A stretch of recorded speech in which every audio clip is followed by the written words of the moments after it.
Hello everyone, myself Rashmi Samant, Assistant Professor of Hygia Group of Institution. Today I will discuss about the topic Drugs and Cosmetic Act 1940 and its rule 1945. It is basically the topic which is related to the subject Pharmaceutical Jurisprudence. This is B.Pharm third year subject.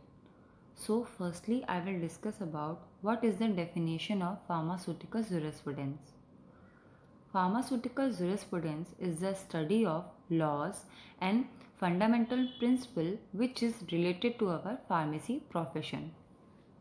So, in this presentation, I will discuss about some various topics like Introduction and Objectives of Drug and Cosmetic Act 1940, important chapters under Drug and Cosmetic Act 1940, important amendments or important changes under Drug and Cosmetic Act 1940, important definitions, for example, what is drug, what is cosmetic, what is wholesale, retail, what is pharmacy, what is misbranded cosmetic, what is spurious cosmetic, these type of definition under Drug and Cosmetic Act 1940, legal definition of the schedule to the rules and to the act, and at last in the summarized points.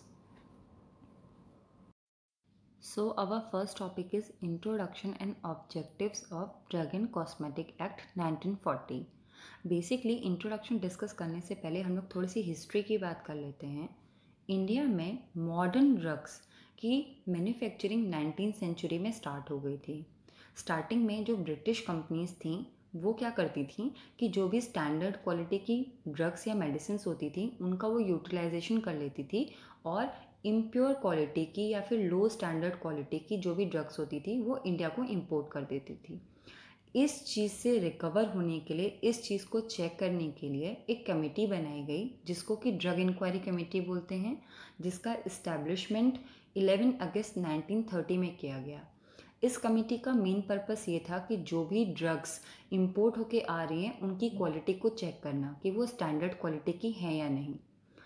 इसके बाद basically drug and cosmetic act को लागू किया गया 10 अप्रैल 1940 को. जो ये drug and cosmetic act है ये ऑल ओवर इंडिया में एप्लीकेबल किया गया. बेसिकली बहुत सारे ऐसे एक्ट हैं जो ऑल ओवर इंडिया में एप्लीकेबल नहीं हैं, लेकिन ड्रग एंड कॉस्मेटिक एक्ट को 1972 में जम्मू एंड कश्मीर में भी एप्लीकेबल किया गया. ड्रग एंड कॉस्मेटिक एक्ट का बेसिक ऑब्जेक्टिव क्या है? Drug and Cosmetic Act 1940 and Rules 1945 has been enacted with the objective of regulating the import, manufacture, distribution and sale of drug and cosmetic, and to establish Drug Technical Advisory Board and Drug Consultative Committee for Allopathic and Allied Drugs and Cosmetic. So basically जो drug and cosmetic है उसका objective ये है कि drugs के import, manufacturing, distribution और cell को regulate करना कि कितनी ज़्यादा नॉर्मलाइज्ड वे में, कितनी ज़्यादा स्टैंडर्ड वे में ड्रग्स का इंपोर्ट हो रहा है. जो भी ड्रग्स बाहर से हमारे इंडिया में आ रही हैं क्या उनकी क्वालिटी स्टैंडर्ड है, उस चीज़ को रेगुलेट करना. या फिर जो भी ड्रग्स इंडिया में मैन्युफैक्चर हो रही है उनकी क्वालिटी स्टैंडर्ड है या नहीं. या ड्रग्स का अगर सेल हो रहा है तो कहीं अडल्ट्रेंट ड्रग या फिर स्पूरियस ड्रग की सेलिंग तो नहीं हो रही है. इन सारी चीज़ों को चेक करना ही ड्रग एंड कॉस्मेटिक एक्ट का बेसिक ऑब्जेक्टिव होता है. As well as drug and cosmetic act के अंदर एलोपैथिक ड्रग्स के लिए कमिटीज़ बनाई गई हैं जिसमें कि ड्रग टेक्निकल एडवाइजरी बोर्ड और ड्रग कंसल्टेटिव कमिटीज़ हैं. ये बेसिकली अगर ड्रग्स की मैन्युफैक्चरिंग में कोई भी डिस्टर्बेंस होता है, कोई भी टेक्निकल फॉल्ट होता है तो उस चीज़ को चेक करने के लिए ड्रग टेक्निकल एडवाइजरी बोर्ड को बनाया गया है. इन नेक्स्ट स्लाइड हम लोग डिस्कस करेंगे कि what are the important chapters under drug and cosmetic act. Basically drug and cosmetic act के अंदर 5 चैप्टर्स होते हैं. इसमें जो चैप्टर 1 होता है वो इंट्रोडक्टरी होता है. इसमें बेसिक इंट्रोडक्शन दिया जाता है कि ड्रग एंड कॉस्मेटिक जैसे कि 10 अप्रैल 1940 को आया है वो 1972 में जम्मू कश्मीर में भी एप्लीकेबल हो गया है. तो जो बेसिक इंट्रोडक्शन है ड्रग एंड कॉस्मेटिक का वो हम लोग चैप्टर 1 के अंदर देते हैं. चैप्टर 2 के अंदर हम लोग कुछ कमिटीज़ या कुछ बोर्ड के बारे में डिस्कस करेंगे, जैसे कि ड्रग टेक्निकल एडवाइजरी बोर्ड, ये क्या है, इसका क्या मतलब होता है, इसमें कितने मेंबर्स होते हैं, इसका क्या फंक्शन होता है, या फिर ड्रग कंसल्टेटिव कमेटी क्या होती है, सेंट्रल ड्रग लेबोरेटरी का क्या मतलब है, उसका क्या इम्पोर्टेंस है, वो कहाँ कहाँ पे सैचुरेटेड है इंडिया में, उसका क्या फंक्शन होता है, इसके बारे में हम लोग चैप्टर 2 में डिस्कस करेंगे। चैप्टर 3 में basically import of drug and cosmetic के बारे में डिस्कशन करेंगे कि कौन कौन सी ऐसी ड्रग्स हैं जिनका इंपोर्ट प्रोहिबिटेड है, कौन कौन सी ऐसी ड्रग्स हैं जिनके इंपोर्ट के लिए लाइसेंस का रिक्वायरमेंट है। और जो चैप्टर 3 है इस एक्ट का, वो लागू हुआ था 1 अप्रैल 1947 में। चैप्टर 4 में हम लोग ड्रग्स की मैन्युफैक्चरिंग, सेल और डिस्ट्रीब्यूशन के बारे में बात करेंगे, एज वेल एज कॉस्मेटिक की भी, कि ड्रग्स की मैन्युफैक्चरिंग के लिए हमको क्या क्या चीज़ों की रिक्वायरमेंट है, किस तरीके के लाइसेंस की रिक्वायरमेंट है, अगर हम ड्रग की सेल कर रहे हैं तो होलसेल प्रोसेस का क्या मीनिंग है, रिटेल प्रोसेस का क्या मीनिंग है, कैसे एक मैन्युफैक्चरिंग यूनिट से कंज्यूमर तक ड्रग्स का डिस्ट्रीब्यूशन होता है, उस प्रोसेस के बारे में हम लोग डिस्कशन करेंगे। चैप्टर 4 का जो ए पार्ट है उसमें बेसिकली हम लोग ड्रग्स की मैन्युफैक्चरिंग, सेल या डिस्ट्रीब्यूशन की बात करेंगे, जो बेसिकली आयुर्वेदिक, सिद्धा या यूनानी ड्रग्स हैं उनके बारे में यहाँ पे डिस्कस आउट करेंगे। और इन सारे टॉपिक्स के अलावा अगर कोई भी टॉपिक्स रिमेनिंग रह जाता है तो वो हम लोग चैप्टर 5 में कवर करते हैं, that is our miscellaneous part. Okay, in this slide, I will discuss about important amendments under Drug and Cosmetic Act 1940. Basically, 1940 में जब ड्रग एंड कॉस्मेटिक एक्ट बना था और 1945 में जब उसका रूल बना था, तो उसमें टाइम टू टाइम पे कुछ कुछ अमेंडमेंट्स किए गए, कुछ कुछ चेंजेस किए गए। तो बेसिकली जो 3 अमेंडमेंट्स हैं इसमें, जो फर्स्ट और मेजर अमेंडमेंट है वो 1982 में किया गया। इसके अलावा शेड्यूल एम जो स्टैंड करता है गुड मैन्युफैक्चरिंग प्रैक्टिसेस के लिए, और शेड्यूल वाई उसको इंट्रोड्यूस किया गया ड्रग एंड कॉस्मेटिक एक्ट के अंदर 1988 में। ड्रग एंड कॉस्मेटिक एक्ट के अंदर जो सेकेंड अमेंडमेंट था वो बेसिकली 2008 में किया गया, और इसको 10 अगस्त 2009 के बाद ये इफ़ेक्टिव हुआ, लागू हुआ।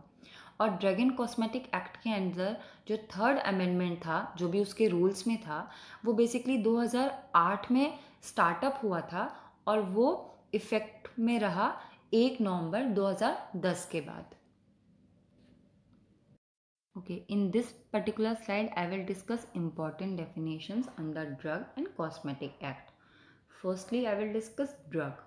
Such devices intended for internal or external use in the diagnosis, treatment, mitigation or prevention of disease or disorder in human beings or animals as specified by the central government after consultation with board.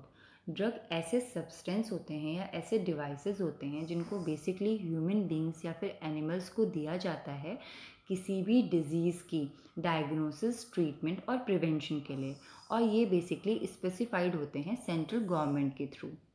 Next है cosmetic. Cosmetic means any article intended to be rubbed, poured, sprinkled or spray on or introduced into or otherwise applied to human body. Cosmetic ऐसे substance होते हैं जिनको basically human body की outer surface पे apply किया जाता है by the process rubbing, pouring और स्प्रेड, और ये बेसिकली ह्यूमन बॉडी की ब्यूटी को इन्हांस करने के लिए रिस्पॉन्सिबल होते हैं। नेक्स्ट पॉइंट है manufacture. Manufacture in relation to any drug or cosmetic includes any process or part of process for making. The word manufacture means part of making. किसी भी चीज़ को बनाने को हम लोग मैन्युफैक्चर करना बोलते हैं।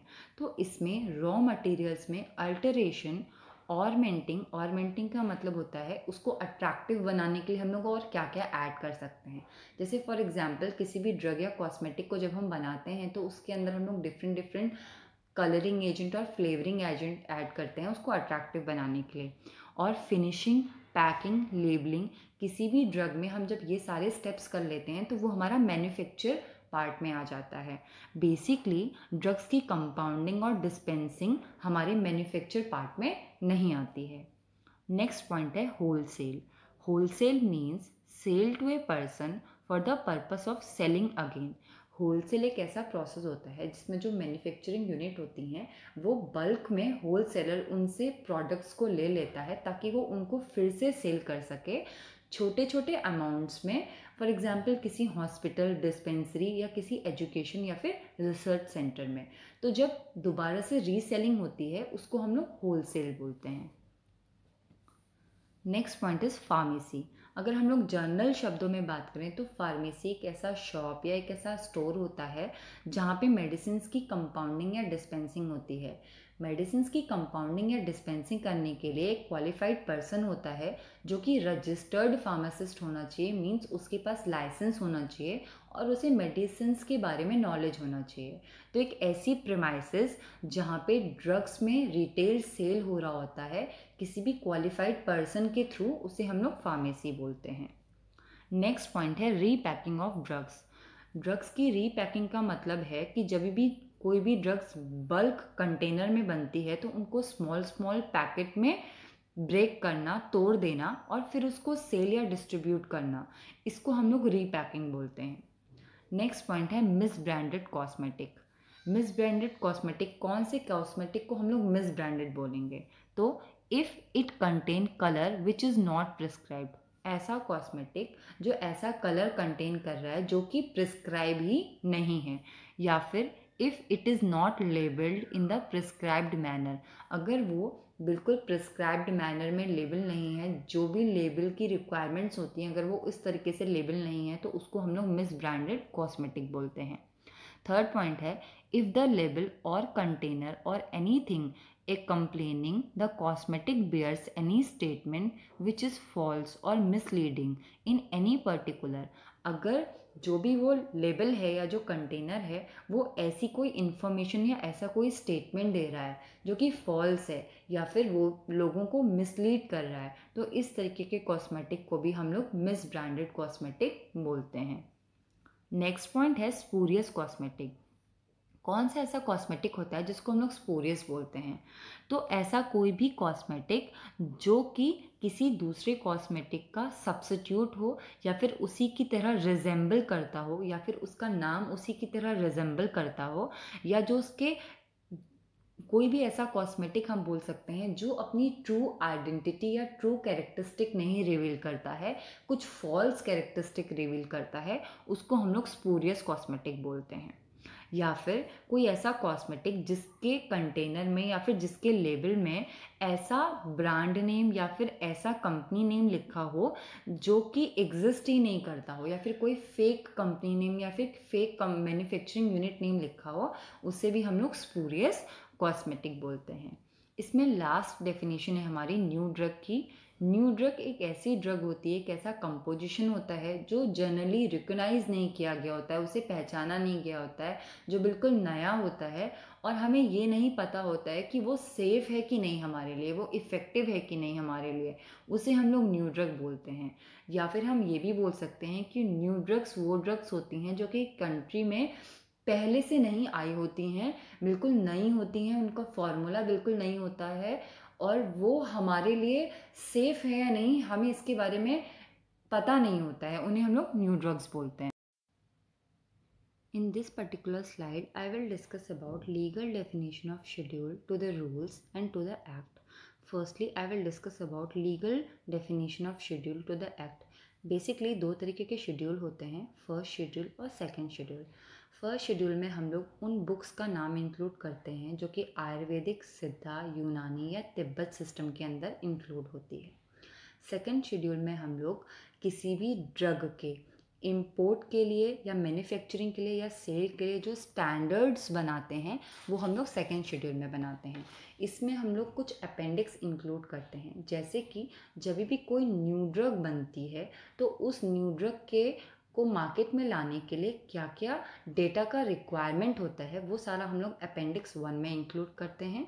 अपेंडिक्स 2 का मतलब होता है कि जो भी क्लिनिकल ट्रायल्स रिपोर्ट होती हैं उनके सबमिशन के लिए क्या पर्टिकुलर फॉर्मेट बनाया गया है। अपेंडिक्स 3 का मतलब होता है जो भी क्लिनिकल ट्रायल्स किए जाते हैं न्यू ड्रग के, उसके लिए क्या क्या एनिमल टॉक्सिसिटी रिक्वायरमेंट होती हैं। अपेंडिक्स 4 का मतलब होता है कितने नंबर ऑफ एनिमल्स यूज़ किए जाते हैं लॉन्ग टर्म टॉक्सिसिटी स्टडीज़ के लिए। अपेंडिक्स 5 का मतलब है कि जब भी क्लिनिकल ट्रायल फेज़ 1 होता है तो कितने पेशेंट्स उसमें पार्टिसिपेट करते हैं, कितने ग्रुप्स उसमें पार्टिसिपेट करते हैं, ये सारी जो डिटेल होती है ये हम लोग अपेंडिक्स 5 में पढ़ते हैं। इसके अलावा अब बात करते हैं legal definition of schedule two the rules के बारे में। तो इसमें अलग अलग टाइप हैं और उनका कुछ कंटेंट है। जैसे कि टाइप ए जो है उसमें हम लोग बात करते हैं प्रोफॉर्मा फॉर फॉर्म्स, कि जो भी फॉर्म है लाइसेंस के एप्लीकेशन के लिए, लाइसेंस के इशू के लिए, लाइसेंस के रिन्यूअल के लिए जो भी फॉर्म्स भरे जाते हैं उनका स्टैंडर्ड क्या होता है, वो किस तरीके के बने होते हैं, ये सारी चीज़ें हम लोग टाइप ए में पढ़ते हैं।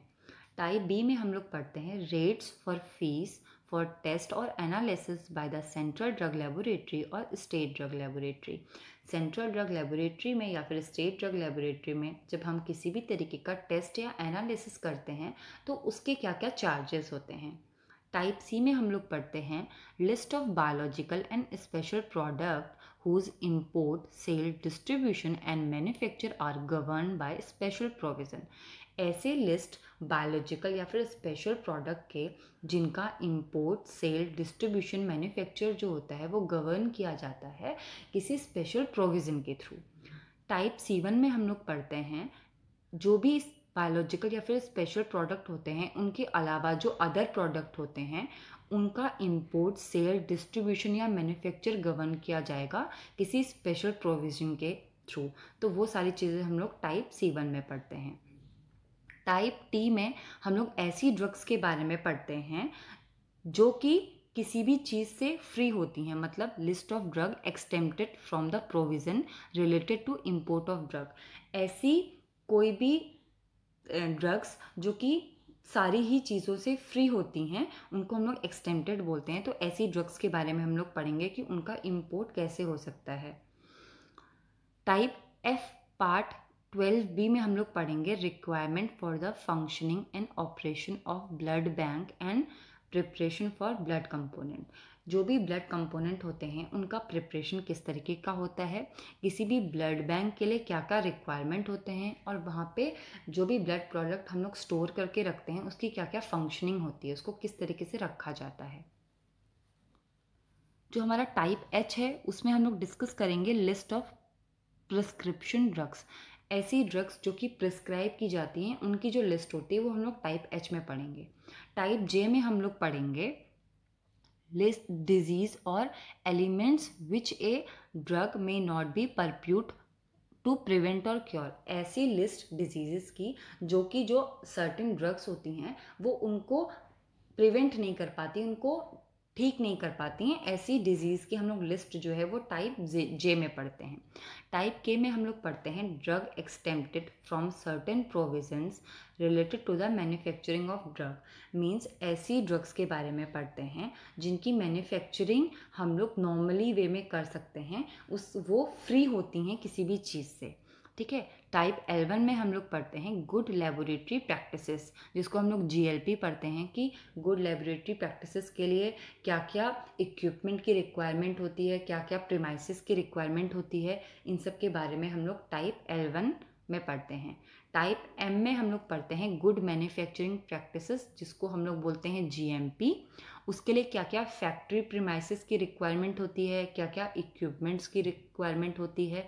फार्मास्यूटिकल प्रोडक्ट की अगर हम लोग मैन्युफैक्चरिंग कर रहे हैं, अलग अलग फार्मास्यूटिकल प्रोडक्ट होते हैं तो उसके लिए अलग अलग रिक्वायरमेंट्स होती हैं, उसके बारे में हम लोग पढ़ते हैं।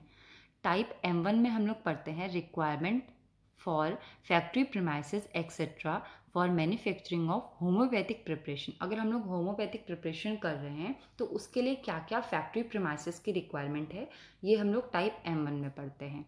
टाइप M2 में हम लोग पढ़ते हैं requirement of factory premises for manufacture of cosmetic. अगर हम लोग कॉस्मेटिक की प्रिपरेशन कर रहे हैं तो उसके लिए क्या क्या फैक्ट्री प्रीमाइसिस की हमें रिक्वायरमेंट रहेगी। टाइप M3 में हम लोग पढ़ते हैं requirement of factory premises for manufacture of medical devices. जो भी मेडिकल डिवाइसेस हैं अगर उनकी मैन्युफैक्चरिंग हम कर रहे हैं तो उसके लिए क्या क्या फैक्ट्री प्रीमाइसिस की रिक्वायरमेंट रहेगी। टाइप N में हम लोग पढ़ते हैं list of minimum equipment for efficient running of A pharmacy, एक फार्मेसी को चलाने के लिए जो भी मिनिमम रिक्वायरमेंट होती है इक्विपमेंट की, उसकी जो लिस्ट होती है वो हम लोग टाइप ओ में हम लोग डिस्कस करेंगे standard for disinfectant fluid, example phenol और अल्कोहल। ऐसे फ्लूइड्स जो कि डिसइंफेक्टेंट पर्पस के लिए यूज़ किए जाते हैं, उनको बनाने के क्या क्या स्टैंडर्ड हैं, ये सारी चीज़ें हम लोग टाइप ओ में डिस्कस करते हैं। टाइप पी में हम लोग डिस्कस करते हैं life periods of drug. Means जब भी कोई ड्रग बनाई जाती है तो उसकी मैन्युफैक्चरिंग डेट के साइड बाय साइड उसकी एक्सपायरी डेट भी मेंशन की जाती है। एक्सपायरी डेट का मतलब होता है कि वो ड्रग उस सर्टेन टाइम के बाद अपना मिनिमम थेराप्यूटिक इफ़ेक्ट शो करेगी। तो किस पर्टिकुलर ड्रग का कितना लाइफ पीरियड है, वो कब तक मैक्सिमम थेराप्यूटिक इफ़ेक्ट शो कर रही है, वो सारी चीज़ें हम लोग टाइप पी के अंदर डिस्कस करते हैं। टाइप P1 के अंदर हम लोग डिस्कस करते हैं पैक साइजेस ऑफ ड्रग। जब भी ड्रग्स की हम पैकिंग करते हैं तो क्या क्या डिफरेंट साइजेस होते हैं पैक करने के। जैसे फॉर एग्जांपल अगर हम पैरासीटामोल टैबलेट की बात करते हैं तो अगर हम उसकी क्वांटिटी 250 mg रखें या फिर 500 mg रखें तो उसकी पैकिंग साइजेस में वेरिएशन हो जाएगा। तो वो सारी चीज़ें हम लोग टाइप P1 के अंदर डिस्कस करते हैं। टाइप क्यू पार्ट 1 के अंदर हम लोग डिस्कस करेंगे list of dyes, colour and pigments permitted in cosmetic and soaps. Cosmetic और सोप्स को प्रिपेयर करने के लिए कौन कौन से कलर या पिगमेंट या डाइज यूज़ किए जाते हैं, उनकी जो लिस्ट होती है वो हम लोग टाइप क्यू पार्ट 1 के अंदर डिस्कस करते हैं। टाइप आर के अंदर हम लोग डिस्कस करेंगे standard of condoms made of rubber latex and other mechanical contraceptives. जो भी कॉन्ट्रासेप्टिव हम लोग बना रहे हैं या कॉन्डोम्स बना रहे हैं उनके लिए हम लोग कौन सा रबर लैटिक्स यूज़ कर रहे हैं, उसके क्या क्या स्टैंडर्ड्स हैं, ये सारी चीज़ें हम लोग टाइप आर के अंदर डिस्कस करेंगे। टाइप R1 के अंदर हम लोग डिस्कस करेंगे स्टैंडर्ड फॉर मेडिकल डिवाइसेस। जो भी मेडिकल डिवाइसेस होती हैं उनको प्रिपेयर करने के लिए क्या क्या स्टैंडर्ड्स बनाए गए हैं, ये सारी चीज़ें हम लोग डिस्कस करते हैं टाइप R1 के अंदर। टाइप एस के अंदर हम लोग डिस्कस करते हैं स्टैंडर्ड फॉर कॉस्मेटिक। जब भी कोई भी कॉस्मेटिक हम लोग बनाते हैं तो उसको प्रिपेयर करने के लिए जो जो स्टैंडर्ड्स बनाए जाते हैं वो सारी चीज़ें हम लोग टाइप एस के अंदर डिस्कस करते हैं। टाइप टी के अंदर हम लोग डिस्कस करते हैं requirement for factory premises and hygienic condition for manufacture of Ayurvedic and Unani drugs. जो भी आयुर्वेदिक या यूनानी प्रिपरेशंस होती हैं उनको बनाने के लिए, उनको मैन्युफैक्चर करने के लिए कौन कौन सी फैक्ट्री प्रीमाइसेस या फिर हाइजीनिक कंडीशंस की रिक्वायरमेंट होती हैं। टाइप यू के अंदर हम लोग डिस्कस करते हैं particulars to be shown in manufacturing records. जो भी मैन्युफैक्चरिंग रिकॉर्ड्स होता है उसमें हम लोग क्या क्या चीज़ें इंक्लूड करते हैं, क्या क्या सारे चीज़ें हमें उसके अंदर लिखनी है, ये सारी चीज़ें हम लोग टाइप यू के अंदर डिस्कस करते हैं। टाइप U1 के अंदर हम लोग डिस्कस करते हैं particular to be shown in manufacturing raw material and analytical record of cosmetic. जब भी हम किसी कॉस्मेटिक की मैन्युफैक्चरिंग की बात कर रहे हैं तो किस तरीके का रॉ मटेरियल हम लोग यूज़ कर रहे हैं, किस तरीके से हम मैन्युफैक्चरिंग कर रहे हैं, क्या क्या इक्विपमेंट हम यूज़ कर रहे हैं, इन सब का जो रिकॉर्ड होता है वो सारा हम लोग टाइप U1 के अंदर मेंशन करते हैं। टाइप वी का मतलब होता है standard for patent and proprietary medication. जो पेटेंट मेडिकेशन होती हैं, जो पर्टिकुलरली कोई अपना फॉर्मूला जनरेट करके उसको अपने नाम पे बना लेता है, जब कोई न्यू मेडिकेशन जैसे बनाता है तो उसे पेटेंट करा लेता है, तो वो मेडिकेशन या प्रोप्राइटरी जो मेडिकेशन होती हैं उसके लिए क्या क्या स्टैंडर्ड होनी चाहिए, ये सारी हम लोग टाइप वी के अंदर बात करते हैं। टाइप डब्ल्यू के अंदर हम लोग बात करते हैं list of drugs marketed under generic name. जो भी अपने जेनरिक नेम के अंडर पे मार्केट में आई है उनकी लिस्ट हम लोग टाइप डब्ल्यू के अंदर डिस्कस करेंगे। टाइप एक्स के अंदर हम लोग डिस्कस करते हैं list of drugs whose import, manufacture and sale, labeling and packaging are governed by special provision। ऐसी ड्रग्स जिनका इम्पोर्ट, मैन्युफैक्चरिंग, सेल, लेबलिंग या पैकेजिंग जो होता है वो गवर्न किया जाता है किसी स्पेशल प्रोविज़न के लिए, वो सारी चीज़ें हम लोग टाइप एक्स के लिए करते हैं। इसमें बेसिकली हमारी जो नार्कोटिक ड्रग्स या साइकोट्रोपिक सब्सटेंस होती हैं वो इंक्लूडेड होती हैं। टाइप वाई के अंदर हमारा आएगा requirement and guideline for permission to import and or manufacture of new drug for sale or to undertake clinical trials। जब हम किसी भी नई ड्रग को बनाते हैं, मैन्युफैक्चर करते हैं या मंगवाते हैं, इंपोर्ट करते हैं, तो सबसे पहले हम उसको क्लिनिकल ट्रायल्स में लेके जाते हैं। तो क्लिनिकल ट्रायल्स में ले जाने के लिए जो जो गाइडलाइन होती हैं, जो जो रिक्वायरमेंट्स होती हैं, वो सारी हम लोग टाइप वाई के अंदर डिस्कस करते हैं। At last, I will discuss about some important points. The Drug and Cosmetic Act 1940 is a consumer protection legislation. What is the meaning of consumer protection legislation? Means Drug and Cosmetic Act का जो basic objective होता है वो होता है to regulate the import, manufacturing, sale and distribution of drugs. So इसमें basically जो भी ड्रग है वो स्टैंडर्ड क्वालिटी की बनाई जाए, उस चीज़ को रेगुलेट करने के लिए ड्रग एंड कॉस्मेटिक एक्ट को इंट्रोड्यूस कराया गया था। इसका जो सेकंड पॉइंट है वो है the 1986 amendment confess power on recognised consumer associated so that legal action can be initiated by them in the court on the basis of test report given by the government analyst। 1986 amendment के बाद ये बताया गया कि किसी भी consumer को जो भी ड्रग्स या कॉस्मेटिक का यूज़ कर रहा है वो लीगल एक्शन ले सकता है कोर्ट में। अगर कोई भी ड्रग मिस ब्रांडेड या स्पूरियस या अडल्ट्रेंट मिलती है टेस्ट रिपोर्ट्स के बाद, जो कि गवर्नमेंट एनालिस्ट प्रोवाइड करता है, तो जो भी नॉर्मल कंज्यूमर हैं, जो भी ड्रग्स को यूज़ कर रहे हैं, वो उसके अगेंस्ट लीगल एक्शन को ले सकते हैं। थर्ड पॉइंट है the standard and purity of manufactured drug are very important and therefore rules need to be amendment to safeguard the interest by the consumer. Basically जब भी हम ड्रग्स की manufacturing की बात करते हैं तो उनका बेसिक स्टैंडर्ड और प्योरिटी जो होती है वो बहुत ही ज़्यादा इम्पॉर्टेंट होती है, क्योंकि अगर प्योर ड्रग या कॉस्मेटिक होंगे तो वो कहीं ना कहीं जो कंज्यूमर्स होंगे या जो नॉर्मल पर्सन होते हैं उनकी हेल्थ के लिए हार्मफुल होते हैं। तो बेसिकली ड्रग एंड कॉस्मेटिक के रूल्स में बार बार अमेंडमेंट्स किए गए, बार बार चेंजेस किए गए हैं, जो कि जो नॉर्मल कंज्यूमर है उसके सेफ्टी पर्पस को ध्यान में रखते हुए। The other important objectives of Drug and Cosmetic Act are to prevent substandard in drugs। Basically drugs का substandard नहीं बनने देना चाहिए। ड्रग एक स्टैंडर्ड क्वालिटी की हो, ड्रग में कोई भी अडल्ट्रेशन ना हो, कोई भी मिक्सिंग ना हो, उस चीज़ से बचाने के लिए हम ड्रग एंड कॉस्मेटिक एक्ट को प्रिपेयर करते हैं। सेकेंड है to regulate the manufacture and sale of Ayurvedic, Siddha and Unani drugs. Basically जो ड्रग एंड कॉस्मेटिक होता है वो ड्रग एंड कॉस्मेटिक के अलावा भी जो भी आयुर्वेदिक, सिद्धा या यूनानी ड्रग्स होती हैं उनकी मैन्युफैक्चरिंग और उनके सेल प्रोसेस को भी रेगुलेट करता है। And last one is to establish drug technical advisory board and drug consultative committee for allopathic and allied drug and cosmetic. इसमें basically drug technical advisory board का कॉन्स्टिट्यूशन होता है। ये एक ऐसा बोर्ड होता है जो ड्रग्स की मैन्युफैक्चरिंग के टाइम पे जो भी टेक्निकल इश्यूज आते हैं उन सारे इश्यूज को रिजॉल्व करने के लिए रिस्पॉन्सिबल होता है। In this last slide I will add some references, some important books जिससे भी ये पर्टिकुलर कंटेंट लिया गया है। और if you have any kind of doubt और query you may ask. Thank you so much.